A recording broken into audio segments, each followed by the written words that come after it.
আড়াই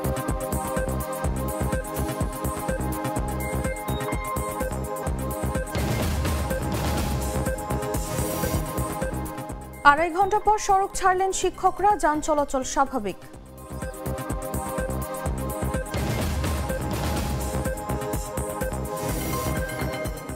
বিচার প্রক্রিয়ার প্রতি সেনাবাহিনীর শ্রদ্ধাবোধ প্রশংসার দাবিদার, জানিয়েছেন আইন উপদেষ্টা।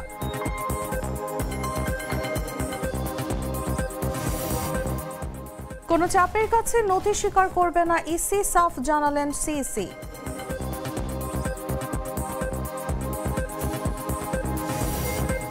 মেট্রো রেল স্টেশনে ঢুকে ভ্রমণ না করলেও গুনতে হবে 100 টাকা।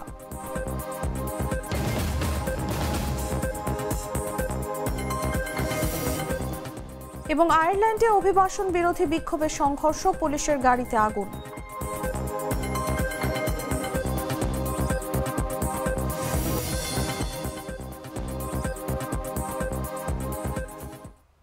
এতক্ষণ শুনছিলেন সংবাদ শিরোনাম। দর্শক, আমন্ত্রণ সন্ধ্যা 7টা নিউজে, সাথে আছে আমি তাসলিমা তিথি। চকলেটে একাকার হয়ে ওঠা প্রাণ লেয়ার, প্রাণ লেয়ার সম্পর্কের মিষ্টি ম্যাজিক। চলে যাচ্ছি পুরো খবরে। জাতীয়করণের প্রতিশ্রুতি দ্রুত বাস্তবায়ন সহ 5 দাবিতে আন্দোলনরত স্বতন্ত্র ইবতেদায়ী মাদ্রাসা শিক্ষকরা আড়াই ঘন্টা পর রাজধানী জাতীয় প্রেস ক্লাবের সামনে সড়ক ছেড়েছেন। এরপর পল্টন থেকে প্রেস ক্লাবগামী যানবাহন চলাচল স্বাভাবিক হয়। বুধবার বিকেল 3টার পর জাতীয় প্রেস ক্লাবের সামনে সড়ক থেকে অবরোধ তুলে নেন শিক্ষকরা। এ সময় আগামীকাল বৃহস্পতিবার বিক্ষোভ মিছিল কর্মসূচি ঘোষণা করা হয়। শিক্ষা মন্ত্রণালয়ের স্মারকলিপি জমা দেওয়ার সময় শিক্ষা উপদেষ্টার সঙ্গে সাক্ষাৎ না হওয়ায় ক্ষোভ প্রকাশ করেন সংগঠনের নেতারা।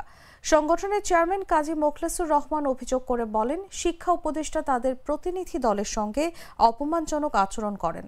তিনি বলেন, আমরা ভেবেছিলাম অন্তত সৌজন্যমূলক আচরণ পাব, কিন্তু তিনি আমাদের সঙ্গে দেখা না করে অসম্মানজনক আচরণ করেছেন, যা গোটা শিক্ষক সমাজের প্রতি অবমাননা।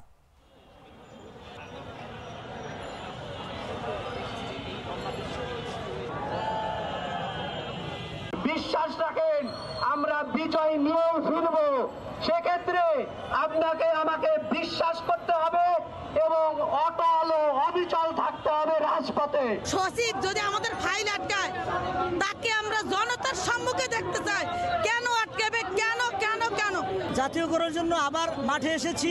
যতক্ষণ না পর্যন্ত আমাদের দাবি আদায় না হবে, ততক্ষণ পর্যন্ত আমরা এই মাঠ ছাড়বো না ইনশাআল্লাহ। গত জানুয়ারিতে আমাদেরকে সরকার আশ্বস্ত করেছিল যে আমাদেরকে বেতন ভাতা দিয়ে দেবে, কিন্তু আশ্বস্ত পর্যন্ত আমাদের এখন পর্যন্ত তারা কোনো কার্যকারিতায় আমাদের কোনো প্রতিষ্ঠান বাস্তবায়ন করেন নাই।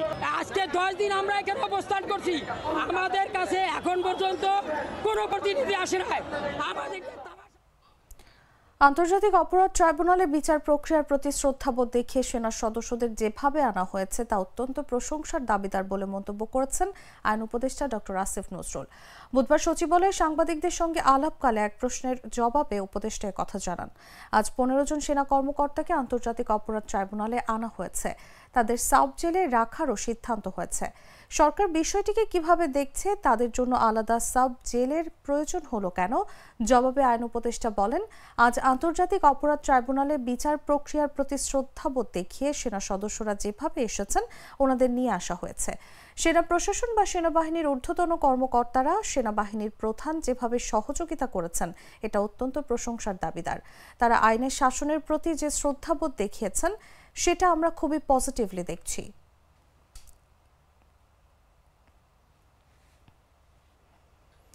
নির্বাচনে দায়িত্ব পালনের সময় কোনো চাপের কাছে নথি স্বীকার না করার নির্দেশ দিয়েছেন প্রধান নির্বাচন কমিশনার এএমএম নাসির উদ্দিন। বলেন, নির্বাচন কমিশনও কোনো চাপের কাছে মাথা নত করবে না। বুধবার ত্রয়োদশ জাতীয় সংসদ নির্বাচনকে সামনে রেখে উপজেলা নির্বাহী কর্মকর্তাদের নির্বাচন ব্যবস্থাপনা সংক্রান্ত প্রশিক্ষণের উদ্বোধনী অনুষ্ঠানে এই নির্দেশ দেন তিনি। We will not bend to any pressure. সেটা আমি এই মেসেজটা আপনাদের কাছে ডিসেমিনেট করতে চাই। আপনারাও কোনো প্রেশারের কাছে নথি স্বীকার করবেন না, কোনো চাপের কাছে নথি স্বীকার করবেন না এবং সম্পূর্ণভাবে নিজের সিদ্ধান্তে, আইন অনুযায়ী সিদ্ধান্তে অটল থাকবেন। আমাদের পক্ষ থেকে আমরা সার্বিক সহযোগিতা দেব এবং নির্বাচন কমিশনও কিন্তু কারো কোনো অন্যায় চাপের কাছে নথি স্বীকার করবে না। কারণ আমরা আপনাদেরকে অন্যায় কোনো আদেশ দিব না, অন্য কোনো হুকুম দিব না। এইটা আপনারা ধরে রাখতে পারেন যে আইন প্রচলিত আছে রিলেভেন্ট টু দ্য ইলেকশন, সেই আইন অনুযায়ী আমাদের নির্দেশনা যাবে বা আপনারা সেটা সেইভাবে পালন করবেন।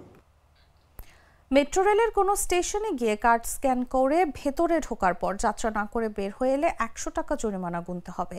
রাজধানীর বিভিন্ন মেট্রো রেল স্টেশনে এ সংক্রান্ত নোটিশ টানানো হয়েছে। বুধবার মেট্রো রেল পরিচালনাকারী সংস্থা Dhaka Mass Transit Company Limited সূত্রে তথ্য জানা গেছে। আগে ঢাকার জনপ্রিয় মেট্রো রেলের কোনো স্টেশনে একজন যাত্রী কার্ড স্ক্যান করে ভেতরে যাওয়ার 5 মিনিটের মধ্যে বেরিয়ে গেলে তাকে ভাড়া দিতে হতো না, কিন্তু সম্প্রতি এ নিয়মে পরিবর্তন এনেছে ডিএমটিসিএল। সংঘবদ্ধ চক্রের বিনা ভাড়ায় ভ্রমণ ঠেকাতে এ পদক্ষেপ নেওয়া হয়েছে। ডিএমটিসিএল সূত্র জানায়, মেট্রো রেলের এমআরটি পাস বা র্যাপিড পাস কার্ড ব্যবহার করে একটি সংঘবদ্ধ চক্র দীর্ঘদিন ধরে বিনা ভাড়ায় এক স্টেশন থেকে অন্য স্টেশনে যাতায়াত করছিল। বিষয়টি ধরা পড়ার পরই সোমবার থেকে বিনা ভাড়ায় এন্ট্রি এক্সিট সুবিধা বন্ধ করে দিয়েছে মেট্রো রেল কর্তৃপক্ষ। বাছাইকৃত লাল সরিষার দানা থেকে তৈরি হয় প্রাণ সরিষার তেল, আসল ঝাঁঝে আসল স্বাদে। নেদারল্যান্ডসে বাংলাদেশের রপ্তানি গেল 6 বছরে দ্বিগুণেরও বেশি বেড়েছে, যার মূল অংশ এসেছে তৈরি পোশাক খাত থেকে। রপ্তানির এই বৃদ্ধি মূলত পণ্যের গুণগত মান উন্নয়ন, টেকসই উৎপাদন, সাপ্লাই চেইন ব্যবস্থাপনা ও পণ্য বৈচিত্র্যের কারণে সম্ভব হয়েছে। বিশেষজ্ঞরা মনে করেন, রপ্তানি ধারাকে দীর্ঘমেয়াদী করতে বাংলাদেশকে উচ্চমূল্যের খাত ও মূল্য সংযোজিত বৈচিত্র্যময় পণ্য রপ্তানির দিকে নজর দিতে হবে। ইব্রাহিম হোসেন অভির পাঠানো তথ্যচিত্রে বিস্তারিত জাগো ডেস্ক রিপোর্টে।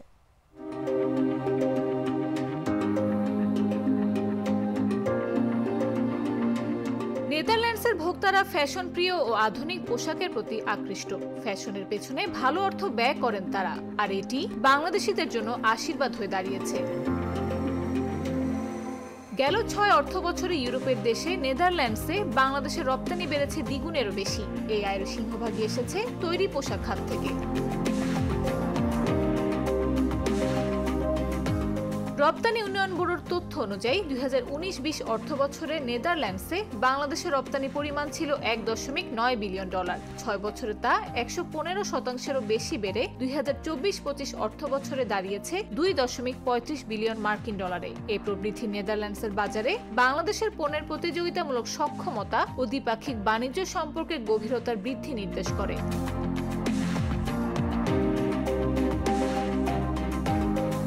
রপ্তানিকারক ও সংশ্লিষ্টরা বলছেন, পণ্যের গুণগত মান উন্নয়ন, সাপ্লাই চেইন ব্যবস্থাপনার উন্নতি, টেকসই উৎপাদন, সময়মতো সরবরাহ এবং পণ্য বৈচিত্র্য বৃদ্ধির মতো একাধিক কারণে রপ্তানি আয় উল্লেখযোগ্য হারে বেড়েছে। এই প্রবৃদ্ধিকে দীর্ঘস্থায়ী করতে এবং বর্তমান গতি ধরে রাখতে বাংলাদেশকে উচ্চ মূল্যের খাত যেমন ওষুধ শিল্প, আইসিটি সেবা ও প্রক্রিয়াজাত খাদ্য রপ্তানির দিকে নজর দিতে হবে বলে মনে করেন সংশ্লিষ্টরা।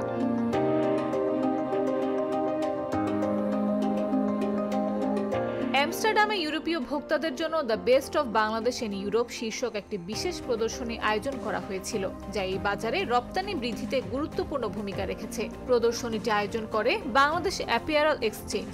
এছাড়াও ইউরোপীয় ইউনিয়নের কিছু দেশ নেদারল্যান্ডসের মাধ্যমে পণ্য আমদানি করে, যা রপ্তানি আয় বৃদ্ধির আরেকটি কারণ হতে পারে বলেও মনে করেন বিশেষজ্ঞরা।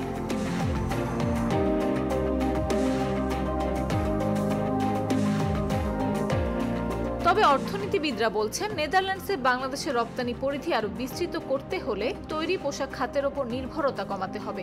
সেক্ষেত্রে বিকল্প হিসেবে সম্ভাবনাময় একটি খাত হিসেবে চামড়া শিল্পের পরামর্শ দিচ্ছেন তারা। এছাড়াও বাংলাদেশকে ভলিউম ভিত্তিক রপ্তানি থেকে সরে এসে মূল্য সংযোজিত, মানসম্পন্ন ও বৈচিত্র্যময় রপ্তানির দিকে এগিয়ে যাওয়ার পরামর্শ অর্থনীতিবিদদের। নাফিস আব্দুল্লাহ, জাগো নিউজ। পটুয়াখালীর আলোচিত জুলাই শহীদ জসিমউদ্দিনের মেয়ে লামিয়া ধর্ষণ মামলায় 3 আসামির মধ্যে 2 জনকে 13 বছর এবং একজনকে 10 বছরের বিনাশ্রম কারাদণ্ড দিয়েছেন আদালত। বুধবার সকালে পটুয়াখালী নারী ও শিশু নির্যাতন দমন ট্রাইব্যুনালের বিচারক নীলুফার শিরিন এই রায় ঘোষণা করেন। রায়ে উল্লেখ করা হয়, দণ্ডপ্রাপ্তরা অপ্রাপ্তবয়স্ক, ফলে শিশু আদালত আইনের আওতায় তাদের সর্বোচ্চ শাস্তি প্রদান করা হয়েছে। এর আগে চলতি বছরের 18 মার্চ সন্ধ্যায় দুমকি উপজেলার পাঙ্গাশিয়া ইউনিয়নের নলদোয়ানি গ্রামে শহীদ জসিমউদ্দিনের মেয়ে লামিয়া দলবদ্ধ ধর্ষণের শিকার হন। ঘটনার পর তিনি নিজেই বাদী হয়ে 3 জনের বিরুদ্ধে দুমকি থানায় মামলা করেন। তদন্ত শেষে পুলিশ 3 আসামির বিরুদ্ধে অভিযোগপত্র দাখিল করে। ধর্ষণের ঘটনার মানসিক আঘাত সইতে না পেরে লামিয়া ওই বছরের 26 এপ্রিল ঢাকার শেখের টেক এলাকায় একটি ভাড়া বাসায় আত্মহত্যা করেন।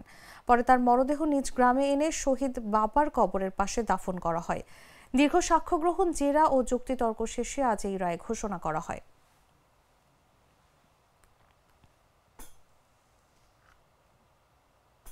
গ্লিটারের টুইন লেমন ও অ্যান্টিব্যাকটেরিয়াল ফর্মুলা বাসনকে চকচকে জীবাণুমুক্ত করে আমাদের দেয় গ্লিটার গ্যারান্টি। জানাবো আন্তর্জাতিক সংবাদ।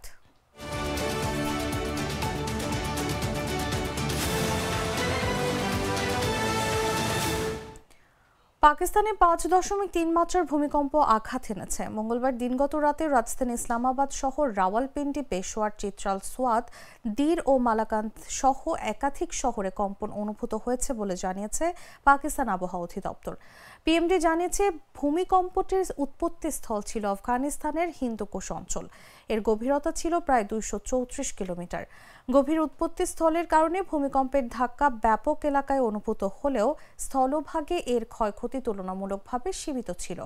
ভূমিকম্পের পর দেশ জুড়ে জেলা প্রশাসন ও জরুরি প্রতিক্রিয়া ইউনিটগুলোকে সতর্ক অবস্থায় রাখা হয়েছে। কর্তৃপক্ষ পরিস্থিতি নিবিড়ভাবে পর্যবেক্ষণ করছে এবং ভূমিকম্পের সঠিক মাত্রা ও প্রভাব যাচাইয়ে তথ্য সংগ্রহ করছে বলে জানিয়েছে পিএমডি ও দুর্যোগ ব্যবস্থাপনা সংস্থাগুলো। এদিকে এই ঘটনায় এখন পর্যন্ত কোনো প্রাণহানি বা স্থাপনা ক্ষতির খবর পাওয়া যায়নি।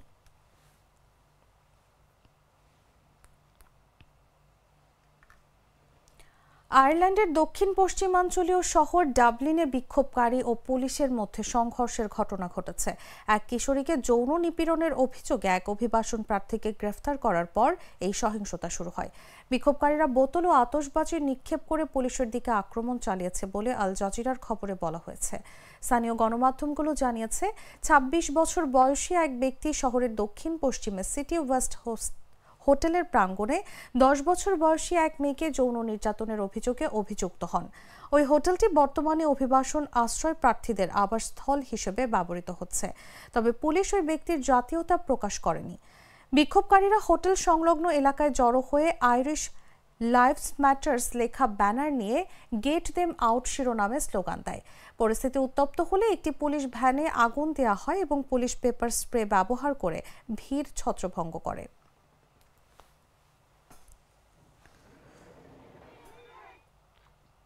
সংবাদ শেষ করব খেলার খবর জানিয়ে।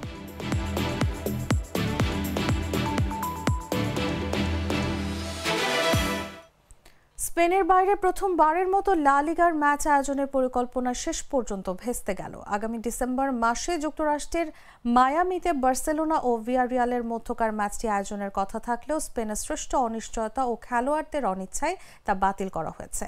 মঙ্গলবার এক বিবৃতিতে জানিয়েছে লা লিগা কর্তৃপক্ষ। বিবৃতিতে লা লিগা জানায়, সাম্প্রতিক সপ্তাহগুলোতে স্পেনের শ্রেষ্ঠ অনিশ্চয়তার কারণে ম্যাচের আয়োজক প্রতিষ্ঠান ইভেন্টটি বাতিল করার সিদ্ধান্ত নিয়েছে। এ ঘটনায় দুঃখ প্রকাশ করেছে লা লিগা। ম্যাচটির টিকিট মঙ্গলবার বিক্রির কথা থাকলেও আয়োজকরা প্রথমে প্রিসেল বিলম্বিত ঘোষণা করেন, পরে পুরো আয়োজনই বাতিল করা হয়। এখন ম্যাচটি আগের মতোই ভিয়ারিয়ালের মাঠ এস্তাদিও দে লা সেরামিকায় অনুষ্ঠিত হবে।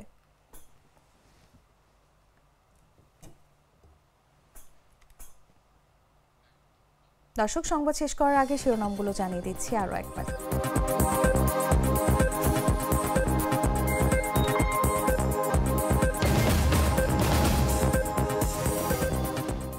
আড়াই ঘন্টা পর সড়ক ছাড়লেন শিক্ষকরা, যান চলাচল স্বাভাবিক।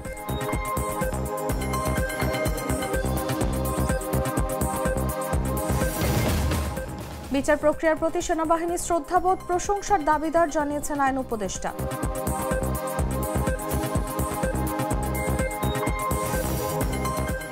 কোনো চাপের কাছে নথি স্বীকার করবে না ইসি, সাফ জানালেন সিইসি।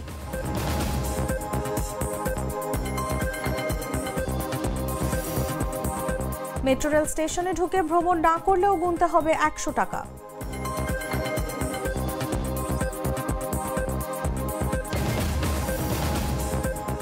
এবং আয়ারল্যান্ডে অভিবাসন বিরোধী বিক্ষোভে সংঘর্ষ, পুলিশের গাড়িতে আগুন।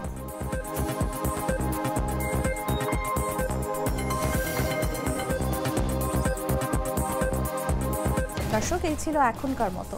প্রতি মুহূর্তে সর্বশেষ খবর জানতে ভিজিট করুন jagonews24.com। ফলো করুন আমাদের ভেরিফাইড ফেসবুক পেজ এবং সাবস্ক্রাইব করুন জাগো নিউজের ইউটিউব চ্যানেল। ধন্যবাদ সবাইকে।